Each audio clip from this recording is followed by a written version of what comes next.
안녕하십니까. 책 읽는 사자입니다. 김건희 여사께서 이 영상을 보실지 모르겠지만 영상 하나 찍어봅니다. 사적인 차원으로 먼저 말씀드리면 저는 일관적으로 김건희 여사님을 싫어하는 사람이긴 합니다.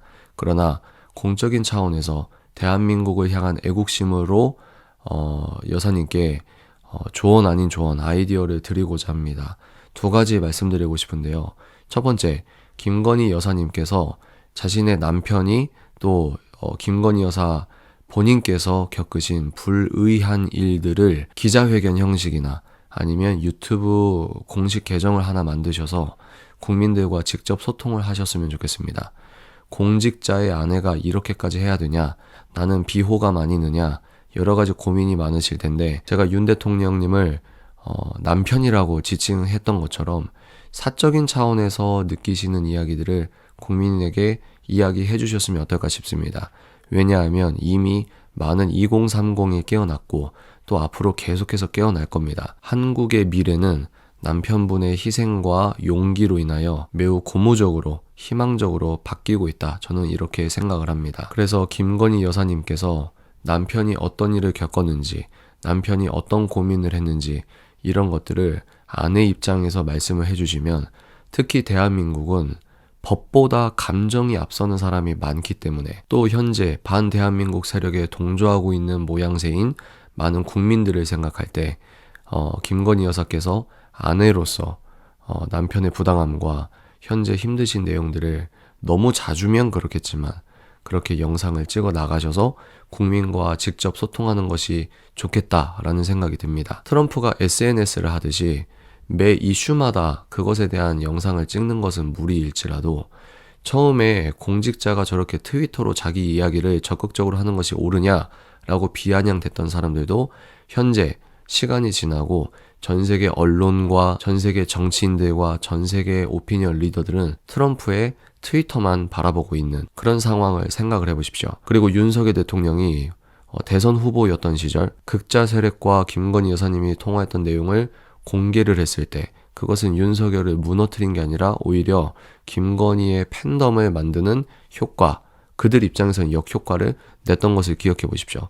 중요한 건 기자회견처럼 딱딱한 내용이 아니라 정말 본인이 아내로서 느끼는 그런 내용들을 인간적인 차원에서 동시에 공적으로 정제되고 절제해야 될 부분도 있겠으나 김건희 여사가 적극적으로 소통을 하려고 하는 시도 그 자체가 민주당이 사회 의제 설정을 하고 민주당 부역자 레거시 미디어가 사회 의제 설정을 자기들 마음대로 하는 것을 덮을 수 있는 주요 포인트다. 저는 이렇게 생각을 하고 있는 바입니다. 그래서 지금 매우 상심이 크시겠지만 용기를 내시어 남편이 그렇게 하셨던 것처럼 용기를 내셔서 남편이 어떻게까지 힘들어했는지 이게 왜 말이 안 되는 상황인지 아내 입장에서 남편에 대한 이야기를 변호해 주심이 법보다 감정으로 이 시류를 읽고 있는 분들에게 개인적인 차원에서 인간적인 차원에서 친대한민국적으로 전향시킬 수 있는 좋은 방법 중에 하나가 아닐까 싶습니다. 두 번째는 김건희 여사님의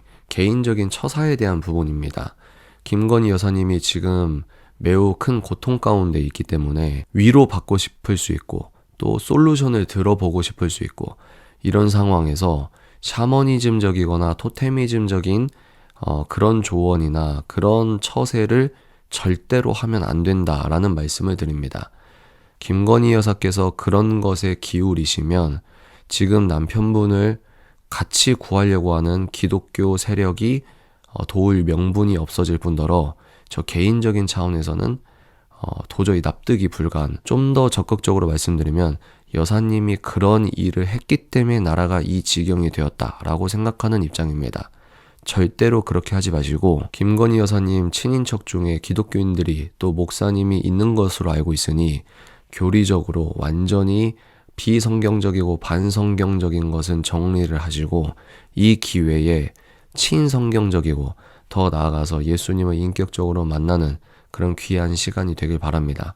두 번째 이야기를 정리하자면 절대로 비성경적이거나 반성경적인 처세와 솔루션을 위해서 그런 쪽의 사람들과 접촉을 하지 말기를 부탁드립니다. 남편분이 공적으로 말씀하셨던 것처럼 대한민국의 헌법은 성경에서 나왔습니다. 법리학적으로 역사학적으로 인권의 개념을 말할 때 루터와 칼빈을 빼고 말을 할 수가 없습니다. 김건희 여사님께서 남편분을 위해 그리고 이 나라를 위해 생각을 달리 하셔서 이 기회에 김건희 여사님의 세계관이 좀 더 단순하고 심플해졌으면 좋겠다라고 하는 국민의 바람을 듣기 싫으셔도 한번 들어보시고 숙고해보셨으면 어떨까 싶습니다. 마지막으로 김건희 여사님이 자신은 우파가 아니라 좌파다 이런 녹취록을 제가 잠깐 들었던 것 같습니다. 만약에 틀리면 제가 죄송하고요.